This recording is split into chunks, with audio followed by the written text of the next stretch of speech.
Location shift to reservoir. ಇಲ್ಲೊಂದು lake ಇದೆ, ಅದೊಂದು ರಿಸರ್ವಾಯರ್ ಥರ ಅನಿಸುತ್ತೆ.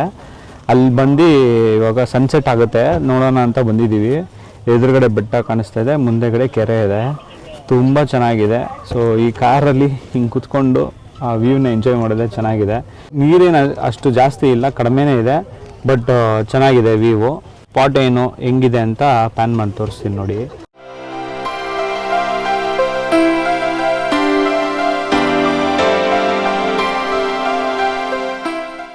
ಇಲ್ಲೊಂದು ಟ್ರ್ಯಾಕ್ ಇದೆ, ಟ್ರಯಲ್ ಥರ ಕಾಣಿಸ್ತಾ ಇದೆ, ಬಟ್ ಕ್ಲೋಸ್ ಮಾಡಿದ್ದಾರೆ. ಸ್ವಲ್ಪ ಮೋಡ ಇದೆ ಅಲ್ಲಿ ನೋಡಿ, ಅಲ್ಲಿ ಚೆನ್ನಾಗಿ ಕಾಣಿಸ್ತಾ ಇದೆ. ಸೂರ್ಯಕಿರಣ ಮೋಡದಿಂದ ಗ್ಯಾಪಲ್ಲಿ ಬರೋ ಥರ. ಸೊ ಅಲ್ಲೆಲ್ಲ ನಡ್ಕೊಂಡು ಹೋಗ್ತಾ ಇರೋ ಥರ ಇದೆ, ನಡ್ಕೊಂಡು ಹೋಗ್ತೀವಿ. ಈ ಪ್ಲೇಸ್ ಹೆಂಗಿದೆ ಎಕ್ಸ್ಪ್ಲೋರ್ ಮಾಡ್ಕೊಂಡು ಬರೋಣ. ಈ ಬೆಟ್ಟಗಳ ಮಧ್ಯೆ ಸೂರ್ಯನ ಕಿರಣ ಪಾಸ್ ಆಗ್ತಾ ಇದೆ ಅಲ್ಲ, ತುಂಬ ಚೆನ್ನಾಗಿ ಕಾಣಿಸ್ತಾ ಇದೆ. ಸೊ ಅಲ್ಲಿಗೆ ಇವಾಗ ಹೋಗ್ತಾ ಇದ್ದೀವಿ ನಡ್ಕೊಂಡು. ನೋಡಿ ಈ ಥರ ಇದೆ ಪ್ಲೇಸು. ಮೋಸ್ಟ್ಲಿ ಇದು ಸ್ವಲ್ಪ ಡ್ರೈ ಆಗಿದೆ, ಆ ಕಡೆನೂ ಡ್ರೈ ಇದೆ, ಅದು ಟೀ ಎಸ್ಟೇಟ್ಸ್ ಥರನೇ ಕಾಣಿಸುತ್ತೆ. ನಾರ್ಮಲ್ ಆಗಿದ್ದರೆ ಫುಲ್ ಗ್ರೀನರಿ ಇದ್ದರೆ ಇನ್ನೂ ಚೆನ್ನಾಗಿರುತ್ತೆ, ಓಪನ್ ಆಗಿರೋ ಥರನೇ. ಸೊ ಇವಾಗ ಆ ಕಡೆ ಹೋಗ್ತಾ ಇದ್ದೀವಿ, ವ್ಯೂ ಓಪನ್ ಆಗುತ್ತೆ. ಈ ತಾಜು, ಸ್ಟೆರ್ಲಿಂಗು ಆ ಹೋಟ್ಲ್ಸ್ ಎಲ್ಲ ಈ ಸುತ್ತಮುತ್ತನೇ ತೊಗೊಂಡ್ಬಿಟ್ಟು ಆಕ್ಯುಪೈ ಮಾಡ್ಕೊಂಬಿಟ್ಟಿದ್ದಾರೆ. ಇನ್ನು ಮುಂದೆ ಹೋಗಿ ನೋಡಿ, ಅಲ್ಲಿ ಆ ಬೆಟ್ಟ ಅಂತೂ ಸೂಪರಾಗಿ ಕಾಣಿಸ್ತಾ ಇದೆ. ಸೊ ಪೀಸ್ಫುಲ್ ಆಗಿದೆ ಇಲ್ಲಿ ಬಂದಿರೋದು.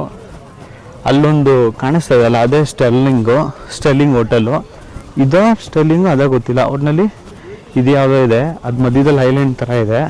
ಅಲ್ಲೂ ಇದೆ ನೋಡು, ಅಲ್ಲಿ ಜೀಪ್ ಎಲ್ಲ ಹೋಗಿರೋದು ಐಲ್ಯಾಂಡ್ ಥರ.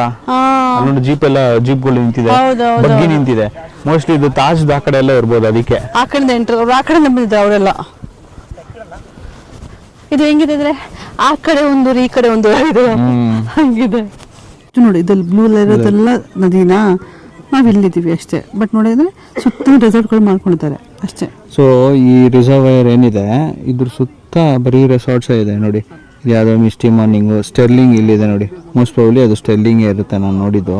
ನನಗೆ ಅನಿಸ್ತಾ ಇರೋದು ಆ ಕಡೆ ರೆಸಾರ್ಟ್ ಅವರೇನೆ ಬಂದು ಈ ವ್ಯೂ ಎಂಜಾಯ್ ಮಾಡ್ಕೊಂಡು ಹೋಗ್ತಾ ಇದ್ದಾರೆ. ಸೊ ಇಲ್ಲಿ ಸನ್ಸೆಟ್ ಆಗೋದು ತುಂಬ ಚೆನ್ನಾಗಿರುತ್ತೆ ಅಂತ ಕೇಳಿದ್ದೀವಿ. ಸೊ ಒಂದು ಕಡೆ ಜಾಗ ನೋಡ್ಕೊಂಡು ಕೂತ್ಕೊತೀವಿ ಸನ್ಸೆಟ್ ಆಗೋಕ್ಕೆ ನೋಡೋಕ್ಕೆ. ಓಕೆ, ನಾವು ಸರ್ಚಿಂಗ್ ಫಾರ್ ಎ ಲೊಕೇಶನ್. ಈ ಕಡೆ ನಡ್ಕೊಂಡು ಹೋಗ್ತಾ ಇದ್ದೀವಿ. ಹೆಂಗಿದೆ ಅಂದರೆ ಫುಲ್ ಬೆಟ್ಟಗಳ ಮಧ್ಯ ಸೂರ್ಯ ಕಳ್ಳಿ ಥರ ಫೀಲ್ ಇದೆ ನೋಡಿ, ಏನು ಚೆನ್ನಾಗಿದೆ. ಸುಮಾರು ಬೆಟ್ಟಗಳಿದೆ, 1 2 3 4 ಬೆಟ್ಟ ಒಟ್ಟಿಗೆ ಕಾಣಿಸ್ತಾ ಇದೆ. ಅಲ್ಲಿ ಒಂದು ಸ್ವಲ್ಪ ಸೂರ್ಯಕಿರಣ ಬಿದ್ದು ಬೆಟ್ಟಗಳೇ ಮುಚ್ಚೋಗೋ ಥರ ಫೀಲ್ ಇದೆ, ಚೆನ್ನಾಗಿದೆ. ಆಮೇಲೆ ನೋಡಿ ಮಧ್ಯದಲ್ಲಿರೋದು ಐಲ್ಯಾಂಡು, ಆ ಕಡೆನೂ ಐಲ್ಯಾಂಡು, ಆ ಥರನೇ ಫೀಲ್ ಇದೆ. ಐಲ್ಯಾಂಡ್ ಥರನೇ ಫೀಲ್ ಇದೆ, ಚೆನ್ನಾಗಿದೆ.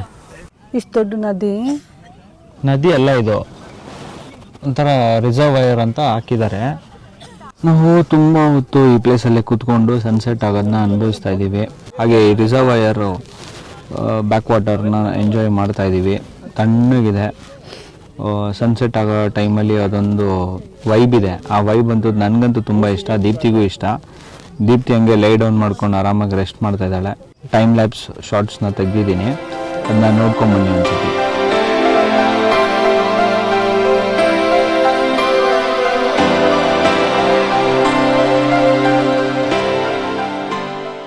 ನೋಡಿ ಅಲ್ಲಿ ಏನು ನೀವು ನೋಡ್ತಾ ಇದ್ದೀರಾ, ಅಲ್ಲಿಂದ ನಿಮಗೆ ಸನ್ಸೆಟ್ ಆಗುತ್ತೆ.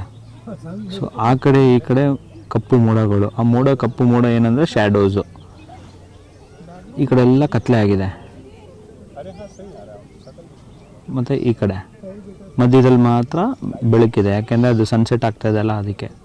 ಲಾಸ್ಟ್ ಟೈಮ್ ಸೋಮೇಶ್ವರ ಬೀಚಲ್ಲಿ ನಾವು ಹೋದಾಗ ಸನ್ಸೆಟ್ಟದು ತೆಗಿಯೋಕ್ಕೆ ಟ್ರೈ ಮಾಡಿದ್ದೀವಿ, ಅಷ್ಟು ಆಯಿತೋ ಇಲ್ಲೋ ಗೊತ್ತಿಲ್ಲ. ಬಟ್ ಇಲ್ಲೂ ಅಷ್ಟು ಕ್ಲಿಯರಾಗಿ ಕಾಣಿಸ್ತಾ ಇಲ್ಲ. ಸೊ ಸನ್ಸೆಟ್ ಯಾಕೋ ನಮಗೆ ಚಾಲೆಂಜಿಂಗ್ ಆಗಿದೆ. ನೆಕ್ಸ್ಟ್ ಸನ್ಸೆಟ್ಗೇನೆ ಅಂತಲೇ ನಾವು ಹೋಗಿ ಸನ್ಸೆಟ್ನ ಶೂಟ್ ಮಾಡಬೇಕು. ಆಲ್ಮೋಸ್ಟ್ ಸನ್ಸೆಟ್ ಆಗುತ್ತೆ. ಇವಾಗ ಜಸ್ಟ್ ಸರ್ಕಲ್ ಒಂದು ಕಾಣಿಸ್ತಾ ಇದೆ ಅಷ್ಟೇ, ಡೈರೆಕ್ಟಾಗಂತೂ ನೋಡೋಕ್ಕಾಗಲ್ಲ. ಸೊ ನಾನು ಕ್ಯಾಮ್ರಾ ಮುಖಾಂತರನೇ ನೋಡಿ ಹೇಳ್ತಾ ಇರೋದು ಆಲ್ಮೋಸ್ಟ್ ಸನ್ಸೆಟ್ ಆಗ್ತಾಯಿದೆ ಅಂತ. ಇವಾಗ 6:10 ಆಗಿದೆ. ಸೊ ಏನಂದರೆ ಫುಲ್ ಸನ್ಸೆಟ್ ಆಗೋಕ್ಕೆ ಟೈಮ್ ಆಗುತ್ತೆ. ಬಟ್ ಏನಂದರೆ ಈ ಬೆಟ್ಟದ್ದು ಹಿಂದೆಗಡೆ ಆ ಮೋಡ ಇರೋದ್ರಿಂದ ಕ್ಲಿಯರ್ ಕಾಣುತ್ತೆ. ಮೋಡ ಅಲ್ಲ, ಒಂದು ಬೆಟ್ಟ ಇದೆ, ಒಂದು ಚಿಕ್ಕ ಬೆಟ್ಟ. ಆ ಬೆಟ್ಟ ಕವರ್ ಆಗುತ್ತೆ ಅಷ್ಟೇ ನೋಡಿ, ಇವಾಗ ಕವರ್ ಆಗ್ತಾ ಇದೆ. ನೀವು ಸನ್ಸೆಟ್ ಆಗಿದಾಗ ನಿಂತ್ಕೊಂಡಿತ್ತು, ಅದೇ ನ್ಯಾಷನಲ್ ಅಂತಮ್ಮ ಕಾಣಿಸ್ತಾ ಇದೆ, ಅದಕ್ಕೆ ಅವಾಗಲೇ ಅದು ಕಾಣಿಸ್ತಾ ಇರಲಿಲ್ಲ. ದೀಪ್ತಿ ರೇಗಿಸ್ತಾ ಇದ್ದಾಳೆ. ಸನ್ಸೆಟ್ ಆಗ್ಬೇಕಾದ್ರೆ ಶೂಟ್ ಮಾಡ್ಕೋಬೇಕಾದ್ರೆ ತೆಗಿಬೇಕಾಗಿತ್ತು, ಅದಕ್ಕೆ ದೀಪ್ತಿ ಹೇಳ್ತಾಳೆ ನ್ಯಾಷನಲ್ ಅಂತಮ್ಮ ಅಂತ. ಅದು ಆರೆಂಜ್ ಕಲರ್ದು ಶೇಡ್ ಬರ್ತಾ ಇದೆ, ನಮ್ಮ ಮೇಲೆ ಬೀಳ್ತಾ ಇದೆ ನೋಡಿ, ಗೊತ್ತಾಗ್ತಾ ಇದೆ ನಮಗೆ. ಹೌದೌದು, ಚೆನ್ನಾಗಿದೆ. ಶೇಡ್ ಬರ್ತಾ ಇದೆ ಮುಂದೆ, ಸರ್ಕಲ್ ಒಂದು ಶೇಡ್ ಬಂದು ಒಂದು ಕವರ್ ಆಗಿ ಸನ್ಸೆಟ್ ಆಗ್ತಾ ಇದೆ. ಆರೆಂಜಿಶ್ ಕಲರು ಜಾಸ್ತಿ ಆಗಿದೆ.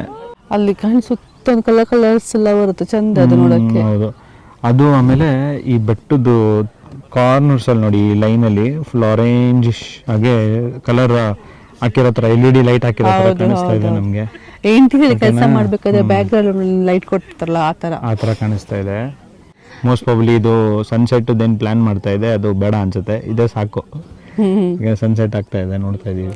ಇದು actually beauty of nature. Okay, morning Sunrise ಆಗಬೇಕಾದ್ರೆ ಆ್ಯಂಡ್ ಸನ್ಸೆಟ್ ಆಗಬೇಕಾದ್ರೆ ಸ್ಕೈಯಲ್ಲಿ ಕಲರ್ ಚೇಂಜ್ ಆಗುತ್ತಲ್ಲ, ಆ ಚಂದ. ಅದರ reddish, pink, mixed of orange ಹಾಗೆಲ್ಲ ಚೇಂಜ್ ಆಗ್ತಾ ಹೋಗುತ್ತೆ. ಅದು ಡೈಲಿ ಸೇಮ್ ಇರಲ್ಲ, ನಿಂಗೆ ಚೇಂಜ್ ಆಗ್ತಾ ಹೋಗುತ್ತೆ ಬೇರೆ ಬೇರೆ ಥರ, depends on that weather. Okay, ಹಂಗೂ ಒಂದು 10 ಮಿನಿಟ್ಸ್ ನಮಗೆ ಈ ಮೌಂಟೇನ್ ಹಿಂದೆ ಬಚ್ಚಿಕೊಂಡ್ಬಿಡುತ್ತೆ ಸೂರ್ಯ. ಸೊ ನಾನು ಆವಾಗಲೇ ಹೇಳ್ದಂಗೆ ಮತ್ತೆ ತೋರಿಸ್ತಾ ಇದ್ದೀನಿ ನೋಡಿ, ಈ ಕಡೆ ಎಲ್ಲ ಡಾರ್ಕ್ ಆಗೋಗಿದೆ ಆಲ್ರೆಡಿ, ಇಲ್ಲಿ ಮಾತ್ರ ಬೆಳಕಿದೆ. ಇವಾಗ ಜಸ್ಟ್ ಲೊಕೇಶನ್ ಚೇಂಜ್ ಮಾಡಿದ್ವಿ, ಆ ಸೂರ್ಯನ ಬೆಳಕು ಬಿಟ್ಟರೆ ಏನು ಕಾಣಿಸ್ತಾ ಇಲ್ಲ, ಯಾಕಂದರೆ ಅದು ಬೆಟ್ಟದ ಹಿಂದೆ ಹೈಡ್ ಆಗೋಗಿದೆ. ಜಸ್ಟ್ ಅದ್ರದ್ದು ಲೈಟ್ಸ್ ಮಾತ್ರ ಕಾಣಿಸ್ತಾ ಇದೆ. ಅದನ್ನ ಕ್ಯಾಪ್ಚರ್ ಮಾಡೋಕ್ಕೆ ಇವಾಗ ತುಂಬ ಜನ ಓಡ್ಕೊಂಡು ಬರ್ತಾ ಇದ್ದಾರೆ. ಏನಂದರೆ ಇದು ಒಂಥರ ಈವ್ನಿಂಗ್ ಪಾರ್ಕ್ ಥರ, ಇಲ್ಲಿರೋ ಲೋಕಲ್ ಲೈಟ್ಸ್ಗೆ ಒಳ್ಳೆ ಮಜಾ ಇರುತ್ತೆ. ಏನಂದರೆ ಅರ್ಲಿ ಮಾರ್ನಿಂಗು ಬಂದು ವಾಕಿಂಗ್ ಥರ ಮಾಡ್ಕೊಂಡು ಹೋಗ್ಬೋದು. ಸೊ ಈವ್ನಿಂಗು ಬಂದು ವಾಕಿಂಗ್ ಥರ ಮಾಡ್ಕೊಂಡು ಹೋಗ್ಬೋದು. ವಾಯ್ನಾಡ್ದು ಸೀರೀಸು ಕಂಟಿನ್ಯೂ ಆಗುತ್ತೆ.